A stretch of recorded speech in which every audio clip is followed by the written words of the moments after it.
मूर्तये नमः। वंशे विभूषितकरान्नवनीरदाभात् पीताम्बरादरुणबिम्बफलाधरोष्ठात् पूर्णेन्दुसुन्दरमुखादरविन्दनेत्रात् कृष्णात् परं किमपि तत्त्वमहं न जाने। ओम नमो भगवते वासुदेवाय। काम एष क्रोध एष रजोगुण समुद्भवः महाशनो महापाप्मा विद्धेनमिह वैरिणम्।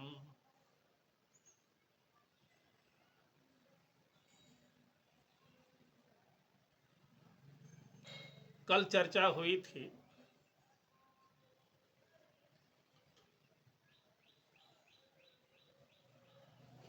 अर्जुन परेशान था,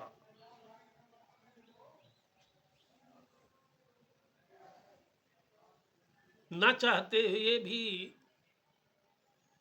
ये मनुष्य आखिर पाप करता क्यों है।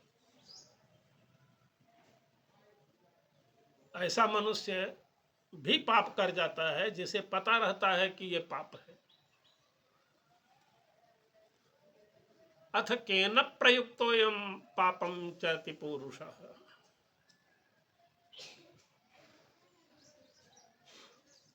आखिर कौन सी ऐसी अदृश्य शक्ति है जो पाप में भिड़ा देती है।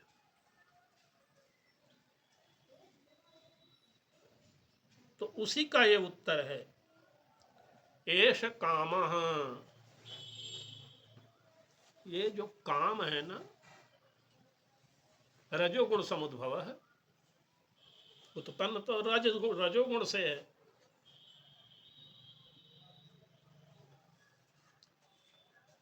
रजोगुणाधिक्य के नाते ही तमाम कामनाएं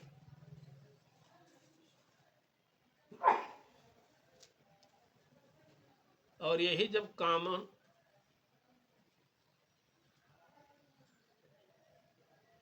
पूरा नहीं हो पाता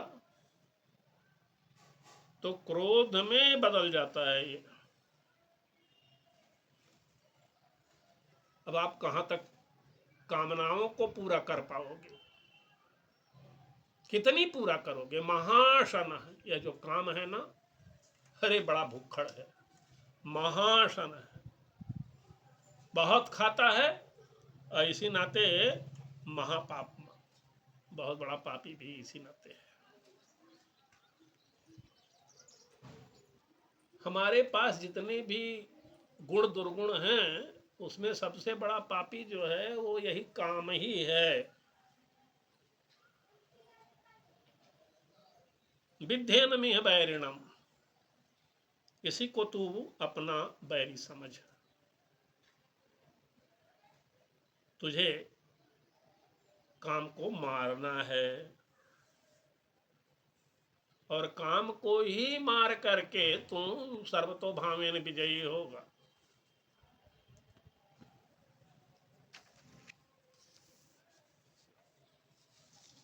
तो मैं भी तो यही चाहता हूं कृष्ण, कामनाओं को ही तो मैं भी मारना चाहता हूं। न कांक्षे विजयम कृष्ण न राज्यम सुखानि च। कहां मुझे विजय चाहिए, राज्य नहीं चाहिए और राज्य सुख भी नहीं चाहिए।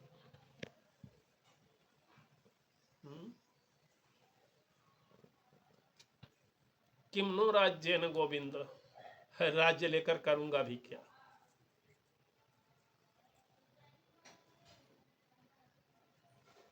और जो कुछ बचा भी होगा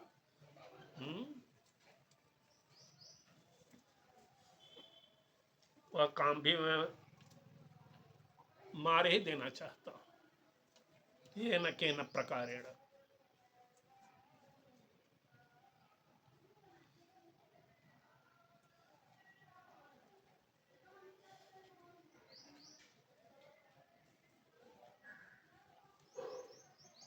भगवान कृष्ण ने कहा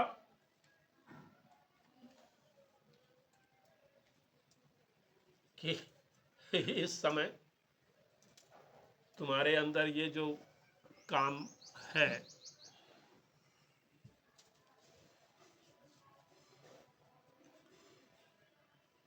कि हम क्षत्रिय होते हुए भी युद्ध नहीं करेंगे,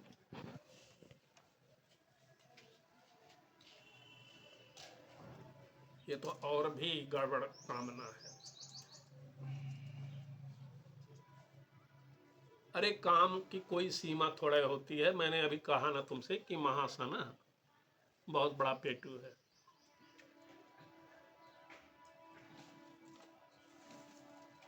तो अच्छा भाई, भगवान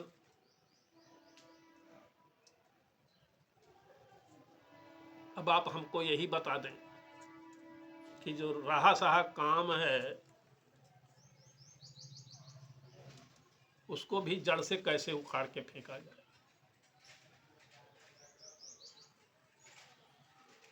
भगवान ने कहा देखो,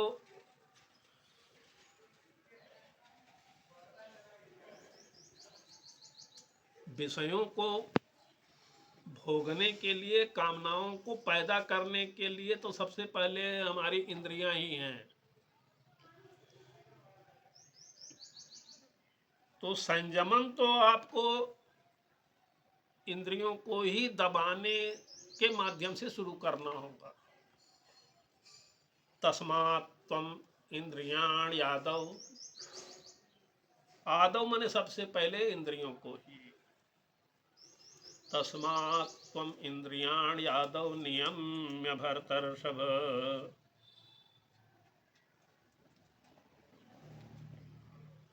पापमानं प्रजहि हीनम ज्ञान विज्ञान नाशनम। ये जो सबसे बड़ा पापी काम है, जो ज्ञान विज्ञान का विनाशक है, ज्ञान विज्ञान नाशनम, इसको नाशने के लिए सबसे पहले जो है आदौ इंद्रियाणि नियम्य, इंद्रियों का नियमन।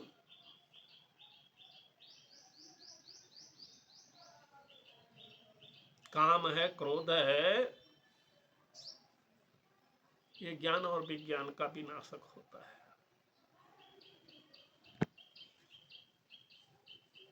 इस पापी काम को तू पहले मार अर्जुन, तब तेरी जो है वास्तविक विजय होगी।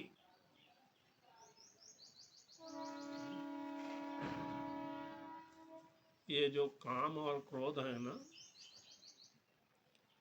ये बैरी, ये बड़े प्रभावशाली होते हैं, बड़े ही दुर्जय हैं।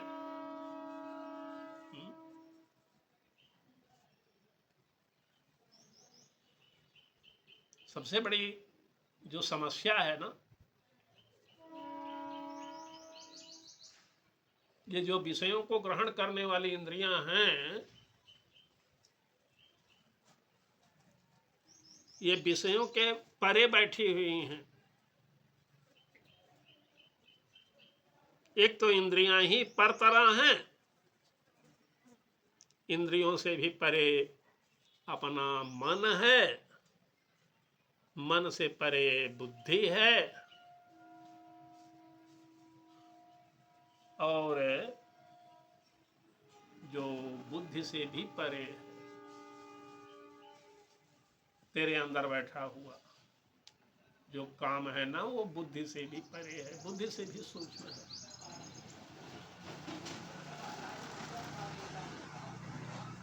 इंद्रियाणि पराण्याहुः, इंद्रियेभ्यः परं मन,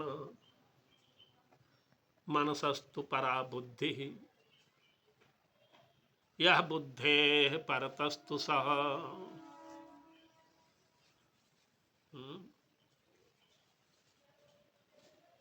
यह बुद्धे परतः सतु कामा। कुछ विद्वानों ने, कई आचार्यों ने यह बुद्धे परतस्तु सह, यहाँ सह का अर्थ जो है वो आत्मा,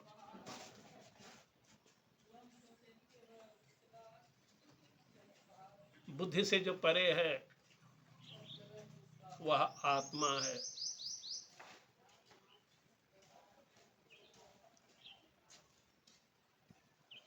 यह तो निर्विवाद सत्य है कि जो अपने अंदर शरीर में बैठा हुआ जो आत्मा है वह तो निर्विवाद जो है वह बुद्धि से भी सूक्ष्मतर है, परे है। लेकिन यहाँ प्रसंग आत्मा का है ही नहीं।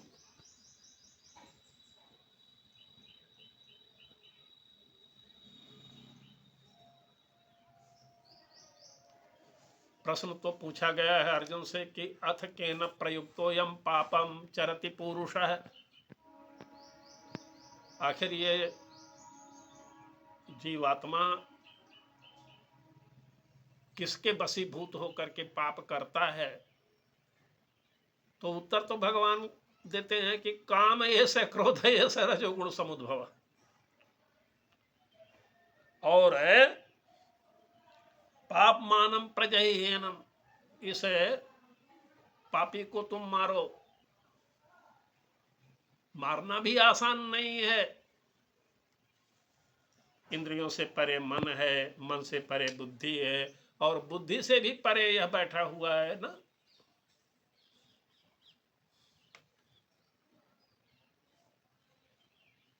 तुरंत अगले ही श्लोक में एकदम साफ कह दिया गया है कि यह बुद्धे परतस्तु सह। यहाँ काम की ही चर्चा है, क्योंकि अगले ही श्लोक में कहते हैं भगवान, एवं बुद्धे परम बुद्ध्वा संस्तभ्यमात्मानमात्मना जय शत्रुं महाबाहो काम रूपम दुराशदम।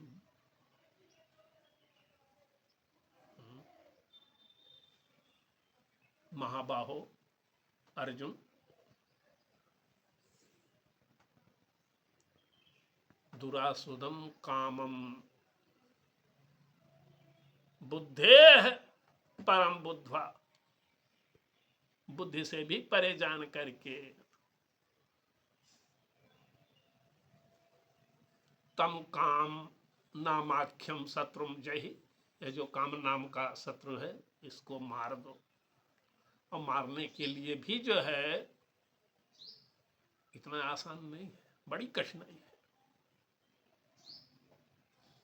संस्तभ्यमात्मानमात्मना,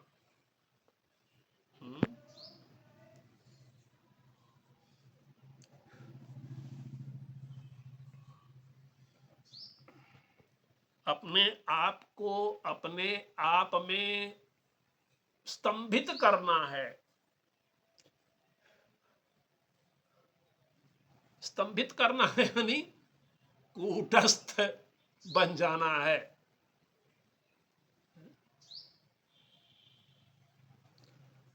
विषयों की ओर जाना ही नहीं है।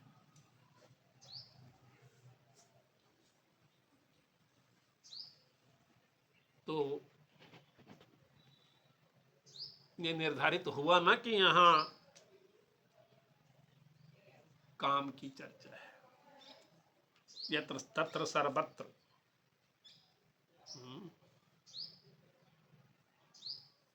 बुद्धे परतः कामः और तम कामम रजोगुणोद्भवम कामम शत्रुम बुद्ध्वा प्रजहि प्रकृष्टेण जहि। अरे खूब कस के रगड़ डालो।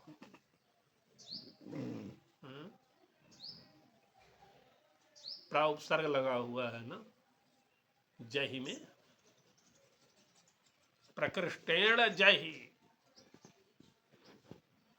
कस के मार डाल।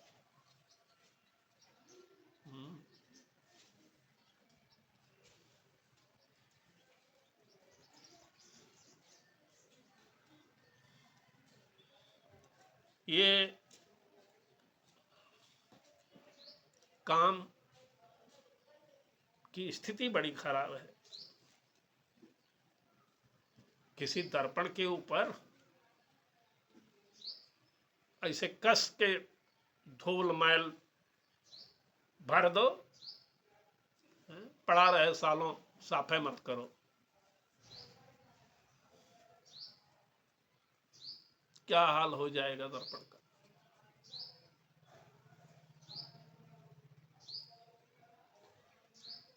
आग को धुएं से भर दो, क्या स्थिति हो जाएगी।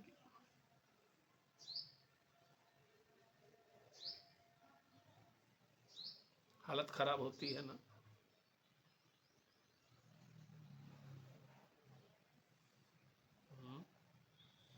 ये हमारा जो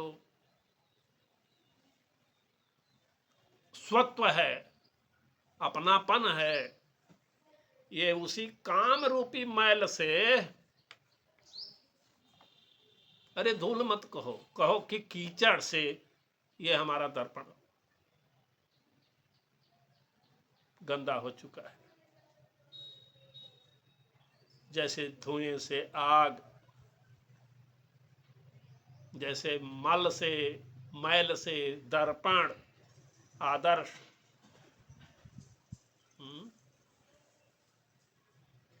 और जैसे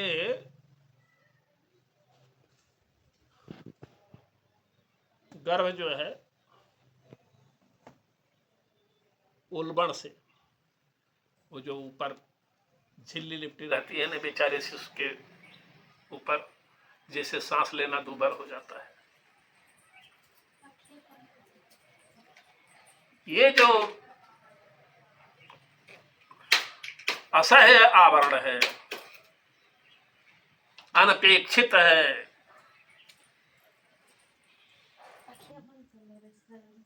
धूमेना ब्रियते बहनिर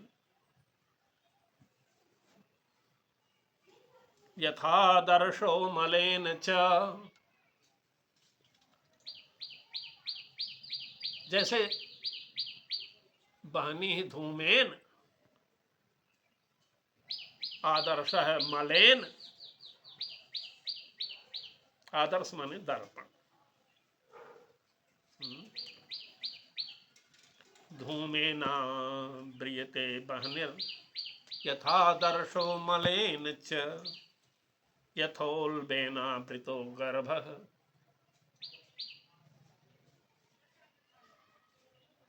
उसे अनपेक्षित झिल्ली से बेचारे शिशु का गर्भगत शिशु का जो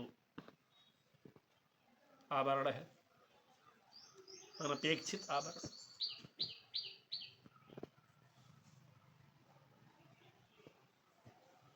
ये सब उदाहरण है इस समय जो मैं बता रहा हूं कि ये जो काम से हम चारों ओर से ढके हुए हैं ना, तथा तेनेदमावृतम इदम तेन कामेन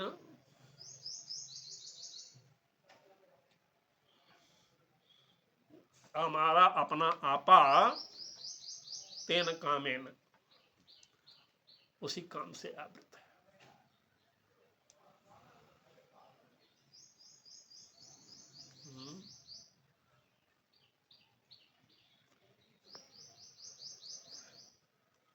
तो भैया हमारा जो ज्ञान है हमारी बुद्धिया में है ना। अब बुद्धिया अगर काम से अज्ञान से आवृत रहेगी, बुद्धिया अगर ढकी हुई है इस पापी कामना से, तो ज्ञान भी तो ढका रहेगा ना। तो हमारे लिए छोड़ो, साधारण पुरुषों के लिए, अरे बड़े बड़े ज्ञानियों के लिए भी यह जो नित्य बैरी है ना, ये ज्ञान को ढके रहता है।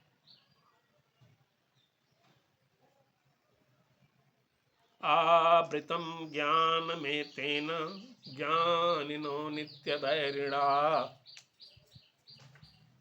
नित्य बैरिणा कामेन ज्ञानम आवृतम, ज्ञान हमारा ढका रहता है। ज्ञान ढकने का ये जो प्रमुख कारण है ना, ये हमारा काम ही है।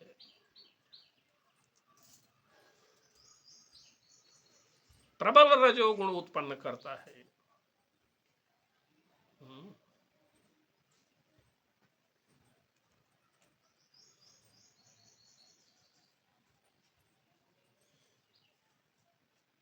बहुत कठिन है।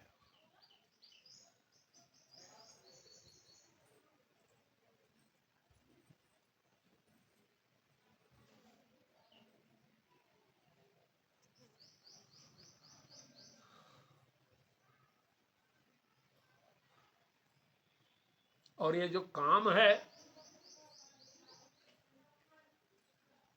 सबके ऊपर सवार रहता है। इंद्रियाणि मनोबुद्धि अस्याधिष्ठानम उच्यते, अस्य अधिष्ठानम, इस काम का जो अधिष्ठान है ना, इंद्रियाणि, मन, बुद्धि, ये इंद्रियों को भी ढके बैठा है, मन को भी, बुद्धि को भी।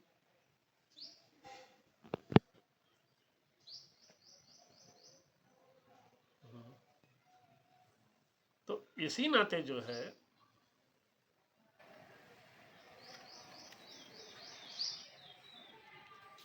जो मन से भी सूक्ष्म है, मन से भी परे है, बुद्धि से भी परे है,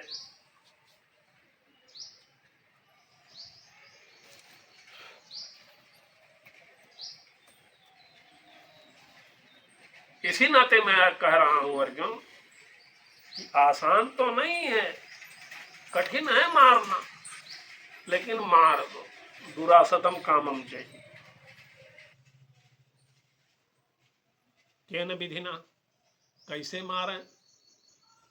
हाँ, तो मैंने कहा था ना, संस्तभ्यात्मानमात्मना, आत्मानम आत्मना संस्तभ्य।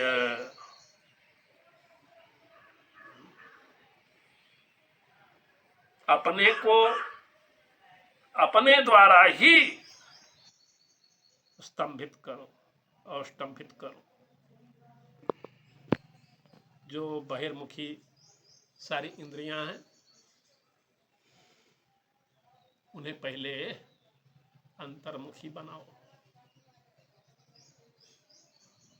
एक जगह इंद्रियों का रोना आया हुआ है।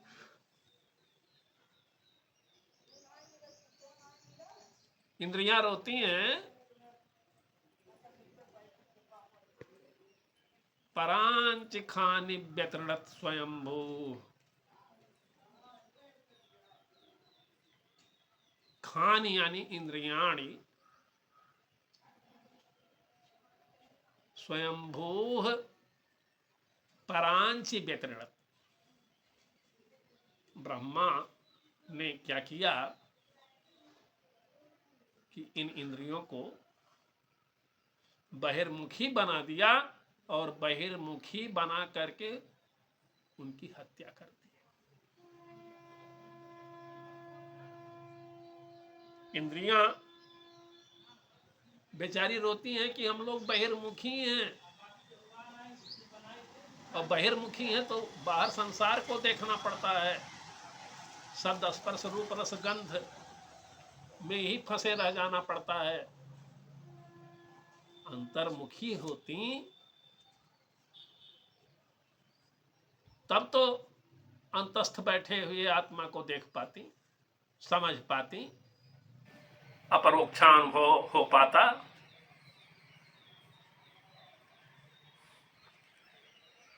तो जब हमारी प्रवृत्ति ही अपरोक्ष अनुभव की नहीं है, हम लोग प्रत्यक्ष बाह्य अनुभव के लिए बाध्य हैं हम सब लोग, इसी नाते तो हम लोग कह रहे हैं कि ब्रह्मा हम लोगों को बहिर्मुखी बना करके हम लोगों की हत्या कर दी है। परांच खाने व्यतनत स्वयंभू।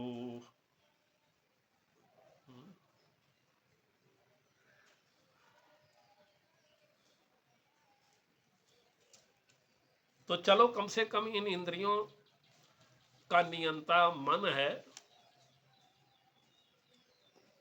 तो इस मन को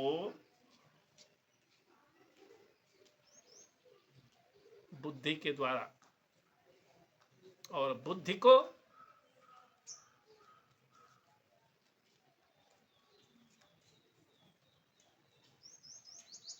आत्मा के द्वारा ही आत्मा को एकदम कुटस्थ बना दिया जाए। मन तो छोड़ो, बुद्धि भी बहिर्मुखी न बनने पावे, इंद्रियां एकदम शांत हो जाएं।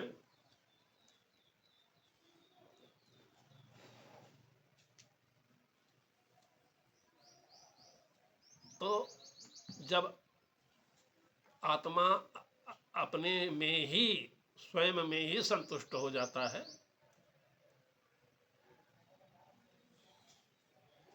तब जाकर के कामना उत्पन्न नहीं होने पाती है, काम का विनाश होता है। तो बहिर्मुखी इंद्रियों को अंतर्मुखी बना करके और संस्तभ्यमात्मानमात्मना अपने आप को अपने में ही स्थिर करके, अपने आप में ही संतुष्ट करके काम रूप शत्रु को मारना है।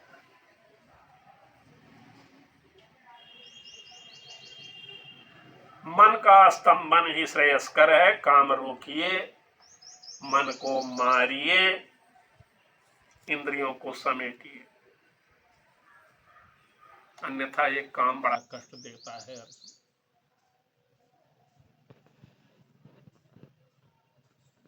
ये इंद्रियां बहिर्मुख रहकर तो बहुत कष्ट देंगी, परंतु जिस व्यक्ति ने इन इंद्रियों को वशीभूत कर लिया है,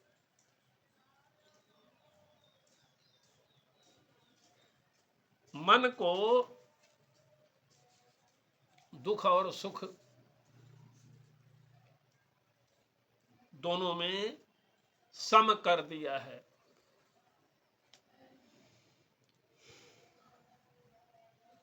सुखे दुखे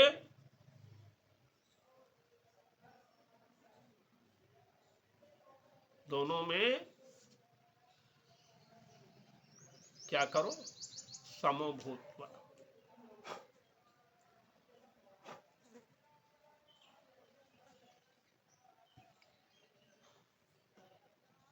उस स्थिति में जाना होगा अर्जुन, जब ये इंद्रियां और उनके विषय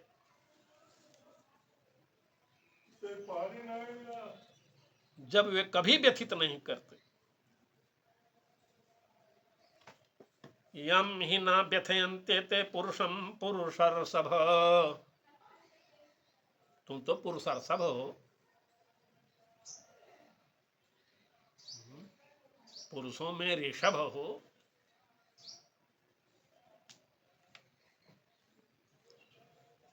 तो अर्जुन, जब किसी पुरुष को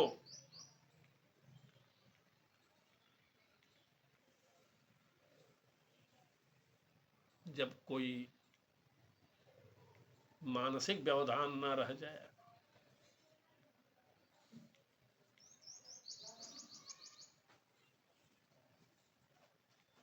किसी धीर पुरुष को जब ये इंद्रियां और उसके विषय व्यथित नहीं करते हैं अर्जुन,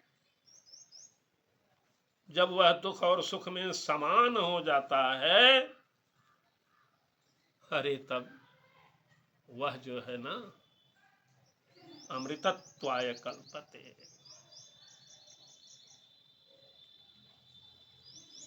यम हि न व्यथयन्ते ते पुरुषं पुरुषर्षभ समं दुःख सुखं धीरं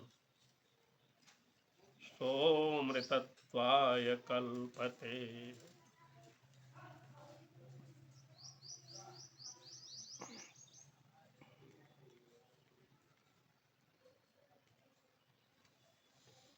जिस धीर पुरुष श्रेष्ठ को सम दुख सुख को, दुख और सुख में जो सम रहता है, ऐसे श्रेष्ठ धीर को ये इंद्रियां और उसके विषय व्यथित नहीं करते, उसे तो समझो मोक्ष मिला ही हुआ है। सोमृतत्वाय कल्पते, सह अमृतत्वाय कल्पते। क्यों? क्योंकि ये विषय तो असत हैं।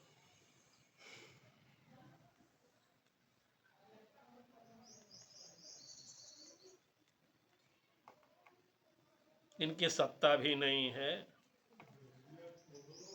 सत्ता तो केवल सत मात्र की ही होगी ना। सत की ही सत्ता हो ही सकती है।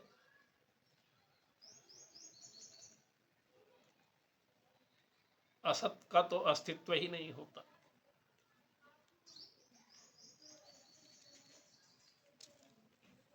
एक बात जान लो कि सत का कहीं अभाव नहीं और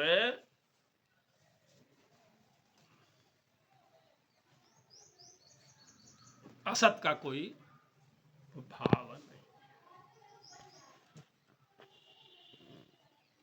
सत की सत्ता चतुर्दिक त्रिकाल सर्वदैशिक है।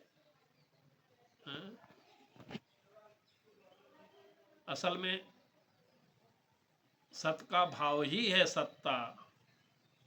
जैसे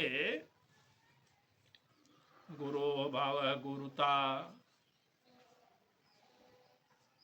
तनु का भाव तनुता, लघु का भाव लघुता, उसी प्रकार सत का भाव सत्ता।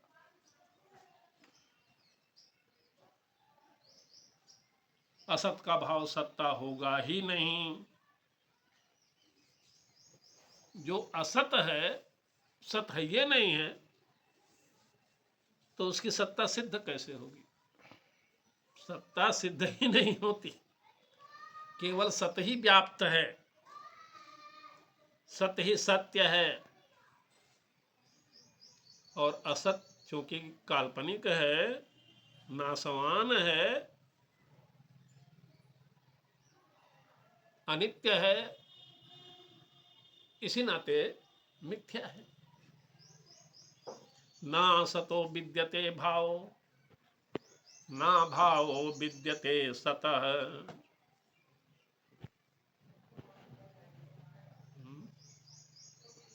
सत का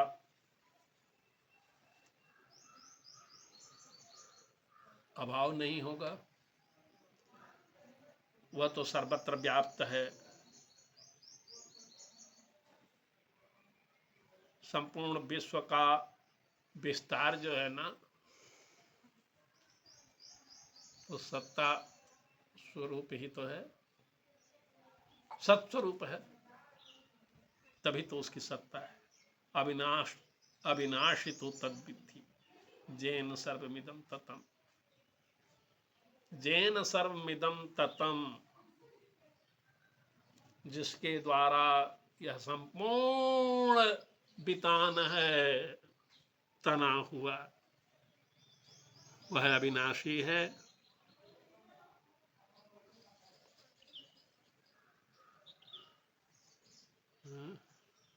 अव्यय है, उस अव्यय सत्ता का विनाश कोई भी नहीं कर सकता। विनाशम अव्ययस्यास्य न कश्चित कर्तुमर्हति, कोई भी सत का विनाश नहीं कर सकता।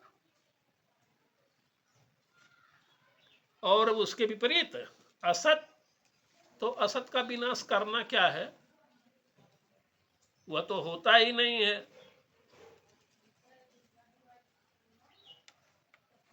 आभास मात्र की सत्ता कहां, उसका क्या विनाश करना है। रजत सीपमः भासजिमि,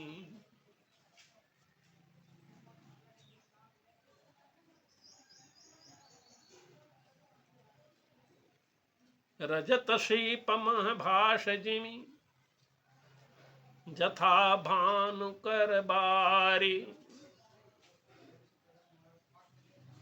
जदपि मृखा तिहु काल महु, भ्रम न सकै कोटारी। तीनों काल में असत मिथ्या है।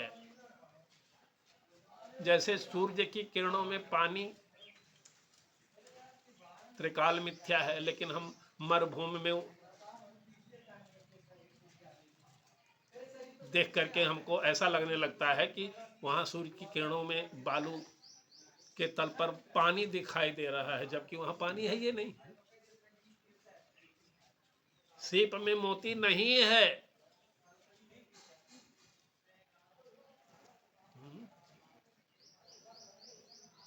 केवल हमें भ्रम हो।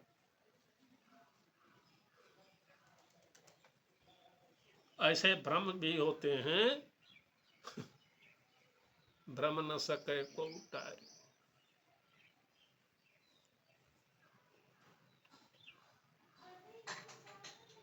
सूर्य करावलियों में कहीं जल तो है नहीं, परंतु मृग मरीचिका तो है ना। मृग का भ्रम, मृग का भ्रम हम कहां विनष्ट कर सकते हैं। कोई अगर जल देख लेता है मरुभूमि की बालुका में,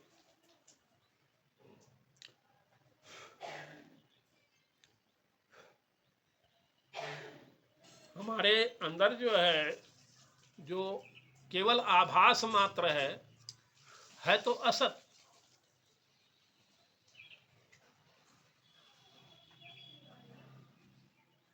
चलो अगर हम उस जल को मरुभूमि में उन सूर्य की किरणों में मान भी लें, उपस्थिति एक क्षण के लिए भ्रम पैदा कर भी दे स्थूल बुद्धि से, तो भी है तो नासवान।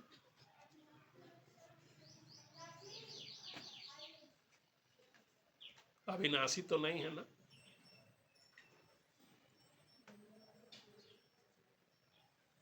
स्थूल बुद्धि से जो विनाशी है उसका परित्याग, और जो अविनाशी है उसी का केवल चिंतन।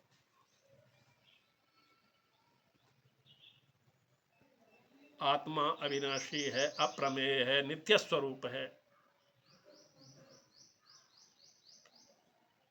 और जिस शरीर में बैठा है यह शरीर, यह विनाशशील है। अंतवंत इमे देहा है नित्य सोक्ता शरीर।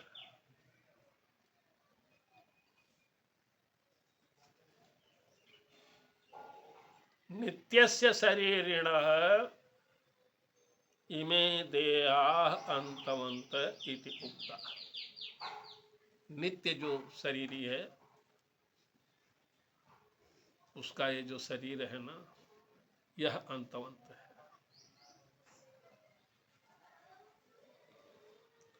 अनाशिनो प्रमेयस्य अनाशिनः अप्रमेयस्य शरीरिणः इमे देहाः अंतवन्तः, ऐसा कहा जाता है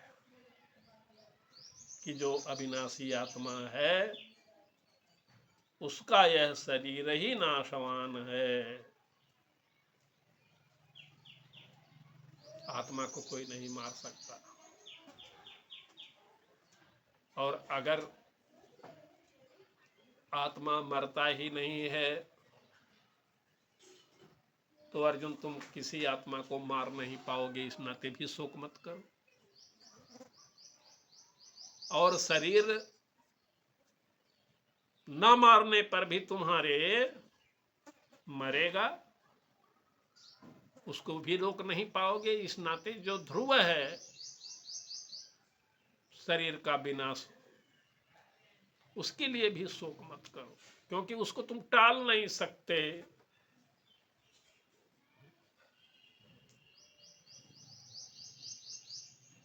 और एक बात बता दूं, कोई किसी को मारता उड़ता नहीं है। जो कोई ये सोच लेता है, ये जान लेता है कि भाई ये हंता है और ये बेचारा मरा है, उभौ न बीजानी, या एनम वेत्ति हंतारम यश्चैनम मन्यते हतम, उभौ तौ न बीजानीतो नायम हन्ति न हन्यते। अयम न हन्ति, यह आत्मा न तो किसी को मारता है और न हन्यते, और न मरता ही है। आत्मा शाश्वत है।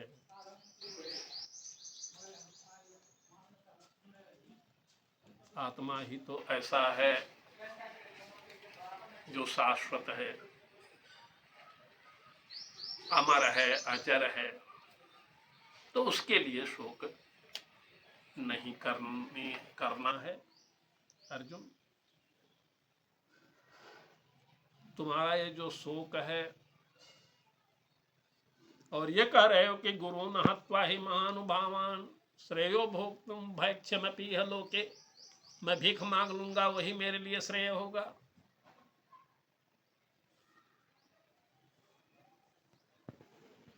और मैं कह रहा हूं तुमसे कि अरे तुमको किसी को मारना ओरना नहीं है,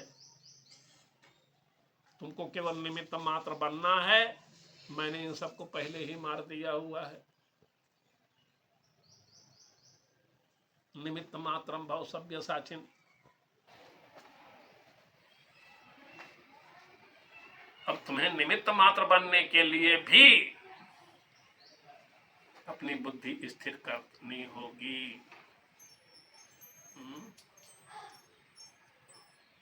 अपने आप को दृढ़ बनाना होगा। देखो, थोड़ा सा हमारे और तुम्हारे विचार में अंतर है।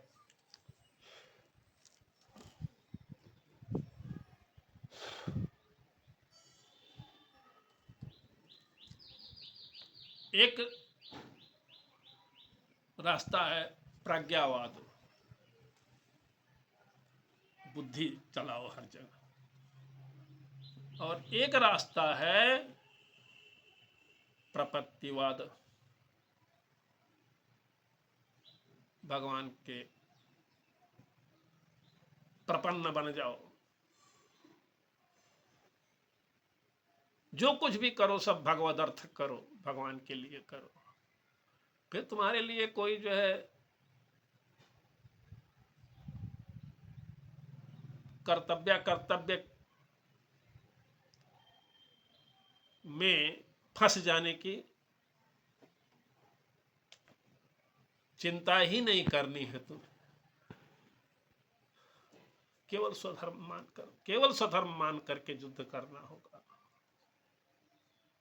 शेष बातें फिर कल बताई जाएंगी और चर्चा की जाएगी। बोले वृंदावन बिहारी लाल की जय। बंद करो।